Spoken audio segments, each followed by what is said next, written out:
J.M. knew too well that he was living on borrowed time and that any minute he would be killed by government operatives. It is claimed that together with his bosom buddy, now deceased, former Nakuru Town Member of Parliament Mark Mwithaga, as they were playing darts over a drink at Nakuru's Stag's Head Hotel, then Nakuru Mayor Mburu Geshua and his associate stormed the hotel, went straight to where J.M. Kariuki and Mwithaga were and uttered these chilling words, and I quote, "You want to bring trouble in Nakuru. Just be warned, your days are numbered. We are going to finish you." End of quote. The statement got J.M. worried because earlier on, while in the capital Nairobi, Assistant Minister, the late Godfrey Gitahi Kariuki or J.J Kariuki, had whispered to J.M. that a secret meeting had taken place in Nakuru and decision made that he had to be eliminated by all means. The plan was to stage a political and security scare, then blame it on him. The late Mwithaga said J.J Kariuki had further revealed to J.M. that those plotting his assassination had been hosted at State House Nairobi and pieced together some excerpts of his fiery speeches as concrete evidence that the firebrand lawmaker was setting a stage for a revolution against the government. For instance, they banked heavily on J.M.'s slogan that it was morally unacceptable to have a Kenya of 10 millionaires and 10 million beggars. As a concerned friend, J.J Kariuki implored on J.M. that it was imperative to meet then President Mzee Jomo Kenyatta and explain himself, since he was considered a threat to the aging Kenyatta's reign. Jomo Kenyatta used to say that in a kraal kuna kuwaga na ndume moja tu, kengine kakijaribu kanapigwa teke, wait for your time. So he was trying to say that he would not mind J.M. being the next president, but J.M. should not come out with populists. He is 6 million beggars, whatever. James Lando Hwatenge is a former member of the dreaded Special Branch Squad who claims J.M. Kariuki was not supposed to be killed on that fateful Sunday of 2nd March 1975. J.M. was never to be killed. The intention of the J.M. was an accidental death. Hwatenge, who is talking about J.M.'s assassination for the first time, explains how he found himself a member of the vicious crack unit. When we joined the special branches from 6s, we were taken to be elites. So we were given access to all government secrets because we were replacing illiterate people. We were replacing illiterate people. So when we were replacing illiterate people, we were given access. So that is how I came to know these dates of other Kenyans who were there even before. Like Tomboya, when he died when I was in Standard 2. I went to Nyati House, I went and came across those documents. After the Mburu Gishua's threat in Nakuru and the J.J Kariuki disclosure, J.M. is said to have approached the late Njenga Karume, seeking his assistance in setting a date with President Kenyatta I. Before the appointment could be secured, J.M. Kariuki was asked by his doctor to go to a warm place like Mombasa and relax, since one of his legs had a problem occasioned by the beatings he received while in detention during the Mau Mau struggle. He is said to have planned to travel to Mombasa by bus on 1st March, but was quickly tipped that he was being trailed and advised to cancel the trip.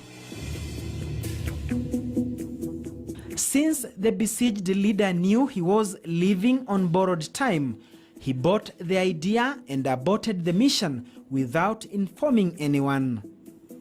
Few minutes before the OTC bus he could have boarded left the capital for Mombasa, a bomb exploded and killed at least 27 passengers. J.M. Kariuki could have been among the casualties.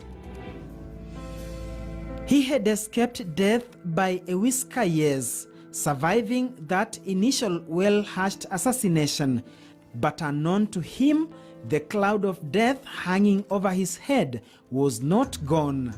In less than 24 hours, he was assassinated. On that fateful day, Sunday the 2nd of March 1975, J.M. is said to have been lured into an emergency meeting by then GSU commandant and his friend, the late Ben Gedhi, where he was to be interrogated by special branch officers. Knowing what was at stake, Kariuki is said to have been hesitant because earlier his pistol had been withdrawn by Nyandarua DC Joseph Thuo, leaving him defenseless.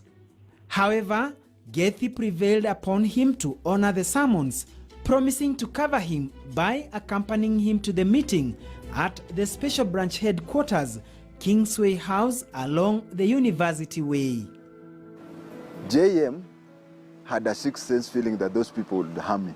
So J.M. said, I cannot go to meet those people if I am not armed. Gedhi gave J.M. a service pistol. He gave J.M. a service pistol. So J.M. went to Kingsway House, the original Nyati House. It's called Kingsway House. J.M. went to that house while armed with a pistol. Nobody knew J.M. had any weapon. It was only Ben Gedhi who knew J.M. had a pistol. From Oledume Road, they drove to the meeting, where he found a hostile interrogation panel, mean-looking men who appeared impatient. So he went there, sat down. It was an interrogation. These people were seated just the way you attend an interview when you are going to be employed. There is the panel. But at the gate, not the gate, the door, Gedhi had sat there, seated. It was at this juncture that the life of Nyandarua North legislator was brutally brought to an end by none other than his friend and GSU commandant Ben Gedhi, who had walked him to the gallows. J.M.'s last minutes were this way, last minutes on earth. There was somebody called Wanyoike Thuku. Wanyoike Thuku was a police reservist of the rank of senior superintendent. Patrick Shaw was a police reservist. Waiganjo was not a fake policeman. Waiganjo is a police reservist of the rank of assistant commissioner. Waiganjo has never been a fake policeman. He's a police reservist. So Wanyoike Thuku was a police reservist. That is why he used to open the door for the president. Now, from Moi, they started the military man, but Jomo Kenyatta, it was the police. So Wanyoike Thuku argued with J.M. and he slapped J.M. He was a heavy build. When he slapped J.M., the teeth came out. J.M. went for, I want you to get this picture. J.M. was seated with a gun. Nobody knows J.M. has a gun. It is only the GSU commandant. And the GSU commandant, all GSU are sharpshooters. There's no GSU who is not a sharpshooter. So there's a sharpshooter there who knows that I have a gun. And when Nani was slapped, the teeth came out. When the teeth came out, J.M. went for the pistol. When he went for the pistol, Nani shot him and fractured his hand here. Ben Gedhi shot J.M. for the first time and disabled the hand.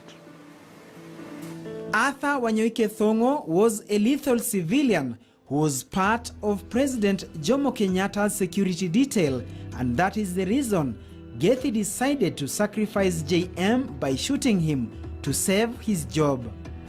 Thongo was not a police officer, but held titles of Inspector of Police and Senior Superintendent of Police on various occasions because of the ties he had with Mzee Kenyatta.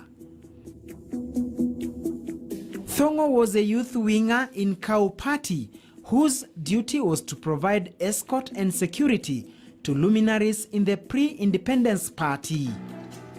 It is during this period that he earned Jomo Kenyatta's trust, since it is claimed he was a tough nut, ready to die or kill for the boss, and he hailed from Gatundu as well. After independence, Mzee Kenyatta is said to have demanded that Thongo and his ilk be included in the lethal presidential security detail, even though he had never had any police training. Owing to the fact that they did not qualify for training in VIP protection abroad, the gang was taken to Czechoslovakia for basic training in gun handling. It is that same squad that is reported to have shot dead a madman in Nakuru who once rushed to the main dais at a presidential event. The victim was killed instead of being restrained from reaching the president, as per the training that all elite VIP guards receive. When JM wanted to shoot him, at the spur of the minute, Nani felt if JM, who was a Mau Mau person, so he knows how to handle, if he kills this person, the president will ask, how did he get a gun? I gave him a GSU pistol. You see, JM shoots Wanyoi Kethuku using a GSU pistol. It would have landed in problems.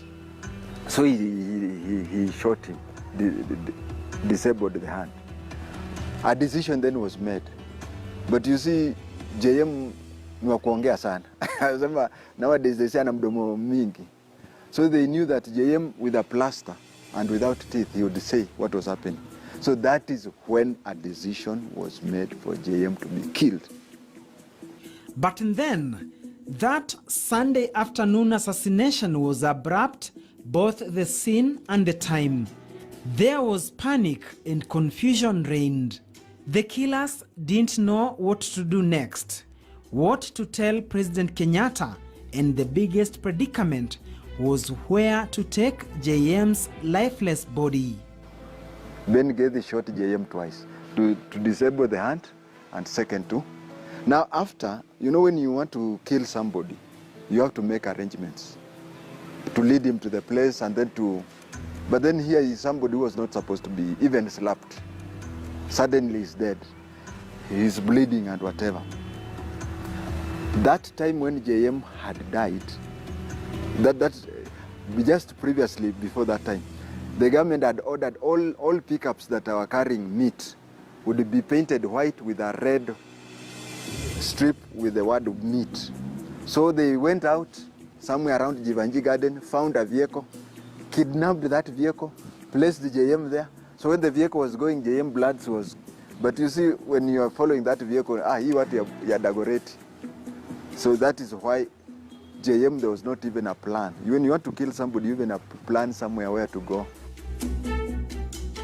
His body was discreetly taken to Ngong Forest and dumped, hoping that he would not be traced, but surprisingly, wild animals simply refused to eat the body of former Assistant Minister for Tourism and Wildlife. Funny, other people have killed other people there because the Maasai who discovered him said that people used to do it. But this one, hyenas didn't eat him. And then he was taken there. J.M. Kariuki was reported missing that very Sunday when he failed to return home. A frantic search by his family and friends started. He's a seasoned reporter who can pick things. And then there was a small report, a smartly dressed African male body found in Ngong Forest and taken to the city mortuary. So when we went to follow up, that thing had been blocked with a black mark. Let's get ourselves a car. We go to the city mortuary and mwambia fanya hivi, vunja hiyo kamera yako, vaa jacket aina fulani weka. different. You go with a camera, they won't allow you. Unaficha so mnaingia wewe ndio unasema sisi nakuja ile watu ya OTC correlative nataka angalia. How? Ingia. Unaanza kuvuruta, mnavuruta. Wako watatu unaangalia. Huyu mwingine wakati unaona mzuri. Lakini unajaribu na ya tatu. Kitambo umalize kutoka pale pale. So lakini sasa unaenda. You see, you're not interested in that, but you know what you're looking for. So you go to that man, unamuuliza pole ataliye mundu ya yule mtu alitolewa ngono. Kama ni huyo. But that's not immediate. You come back later. So huyo ushakora wana hali ya gudha. I think the purpose was for the body to decompose quickly. In Parliament, his colleagues were breathing fire and brimstone following his disappearance, as former Nakuru Member of Parliament, the late Mark Muithaga, and the late Martin Shikuku once stated. Government was hard-pressed to explain. We found us discussing the motion on his disappearance, and Moi was just saying the intelligence report, the CID report we have received is that he was in Zambia and he left the Sheraton Hotel, Intercontinental Hotel, for Tanzania. We had a woman yelling and wondered who it was at the Parliament. And she was saying, J.M is dead, J.M is dead. When we stopped and asked, where is he? What did you find? He's in the mortuary, he's in the mortuary. When Moi heard this, he took out a white handkerchief and started wiping out tears. And he said, if that is true, and I've been made to tell Kenyans lies, I am very, very sorry about it. It was about 6:30 p.m. when J.M Kariuki's first wife, Doris Nyambura Kariuki, together with other family members, stormed the chambers wailing. The session abruptly came to an end as furious MPs rushed to the city mortuary to confirm what J.M.'s wife had reported. Already, the security apparatus were making plans to sneak the body out that evening and didn't know that J.M.'s family would return that very evening, accompanied by members of parliament. We surrounded the mortuary, and you know those windows of the mortuary are opaque, you can't see what is inside. So we surrounded it, and we said we want to go in. We found the special branch officer at Parliament was now bearing a label here called mortuary attendant. We hadn't even thought of him as such until Grace Onyango, MP for Kisumu Town, called him out by name. And he asked him in Dholu. He said, Doc, mortuary attendant, have you turned out to be now a mortuary attendant? You changed, eh? The fellow didn't want to talk. We looked around, we couldn't find. Now, as we were about to leave, I said, let us look at that dead body on the table who is being checked out. So I looked at it, I said, this is J.M. But all my friends disagreed with me. The MPs flocked to the mortuary and were surprised to find a special branch spy who operated in Parliament was in, supervising the process of releasing J.M.'s body to a group that was wailing outside the mortuary late in the evening, a matter that is unusual. J.M.'s body had a tag on his toe labeled a Luo gangster. His killers had knocked off 3 of his lower incisors to justify that indeed he was a Luo. On the legs, there was a tied label, an unclaimed body of a Luo gangster. Those words, they are in the Hansard of Parliament. We recorded them. And there were some Luos waiting to carry that body. They were busy just filling forms. Then I said, this is not a Luo, this is J.M. So we just knew these are games, don't worry. I was so angry. I knew, because now when you know we are dealing with rotten people, sometimes you even stop talking to them or looking for information you look for information from elsewhere. And the information can be available from so many others, so it's not necessarily from those people. And you do it without fear. Rosemary Kariuki Mashua is the second-born child of the late J.M. She was in primary school when their father was assassinated. When you look at my family, there's people who prefer to be out of the country on the 2nd of March, my family members. I think they want to be taken away from this Kenyan environment that reminds them of this terrible, terrible past. What we feel is still quite a lot of betrayal. What we would like to see is what we were anticipating through the TJC process is some type of healing and reconciliation. That is still what we would like to see. We'd like to change that day from being such a miserable, sad day, from being a day where we want to remember in a happy environment that this is what JM stood for, this is, even if he died, this is how he lived his life in a positive way, Right now, there's still a gloom that hangs over our heads because it's an issue that has not been addressed. 10 days later, on 12th March, Police Commissioner Bernard Hinga finally confirmed to the anxious nation that J.M. Kariuki was dead and he had been killed by 2 bullets.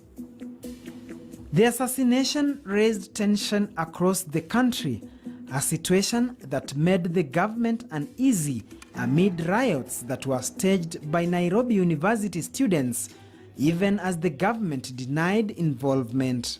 When we were demonstrating on March 2nd, 1975, the songs, the slogans were basically to defy, the system then and say, you can't win. And I think that spirit still remains with Kenyans here. If the government is not involved, why are government institutions and individuals covering up? You don't need to cover up if you're not involved. So we get the issue of Zambia. We get the government coming in because Kenyatta then comes in and takes a march past of the army 2-3 days later. Absolutely marching from Tusker on Ronald Ngala Street, what is now Ronald Ngala, on to near Kenya Cinema and down what was then Government Road is now Moi Avenue. To show. And the irony of it, Dungi, is this is what the British used to do. What was the first thing that was done when the emergency was declared? The Lancashire Fusiliers landed and that same morning marched down Delamere Avenue. You see, it is always, tyranny is very unoriginal. They use all these formulas and repeat them. So why do you do this? Unless you saw that whether he was alive or his death was a real challenge to them.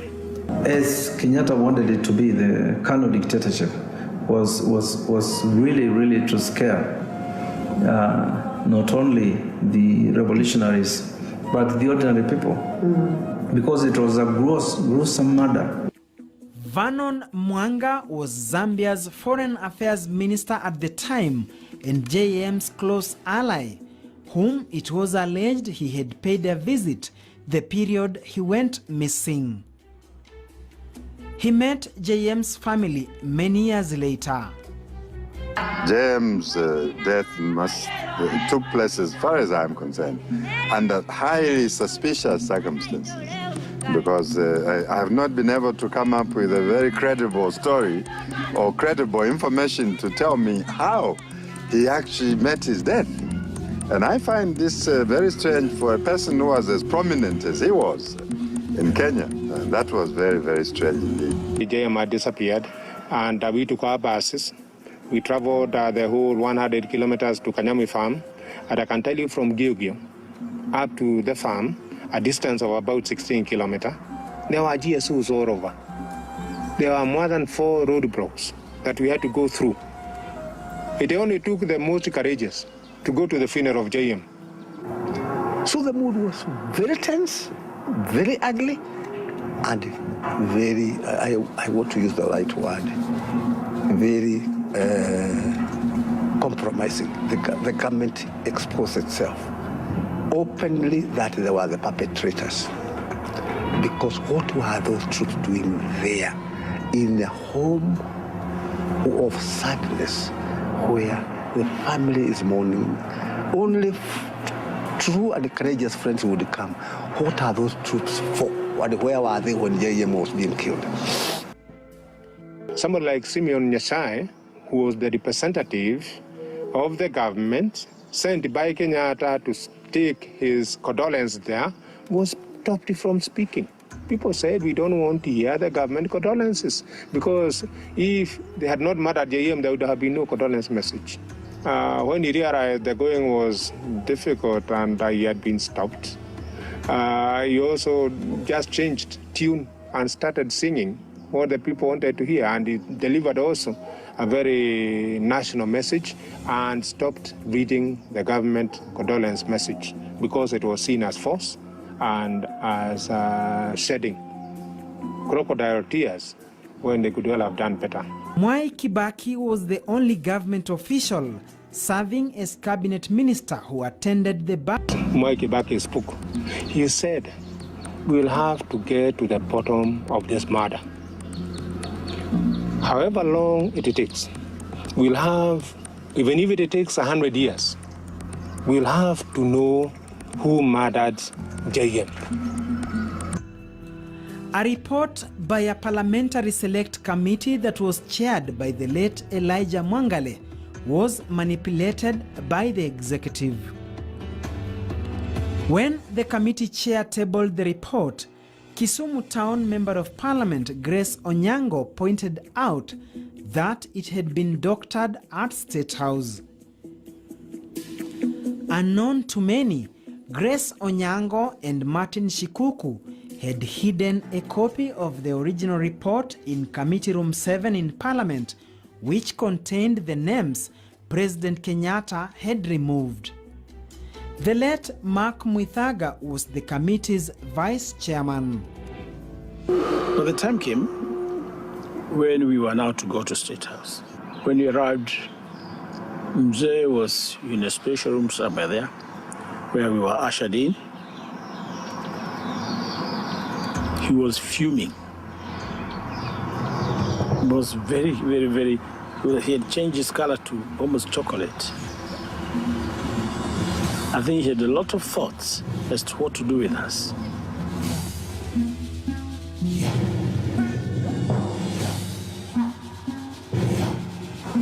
And he said, it appears if it was not for being polite, you would even have put my name. He was trying to amend something on the book, Mzee himself, and he asked Mwangale to endorse. Mzee had already cancelled the name of Bio Koinange and Wanyeke Dhungu. But the truth remains the truth.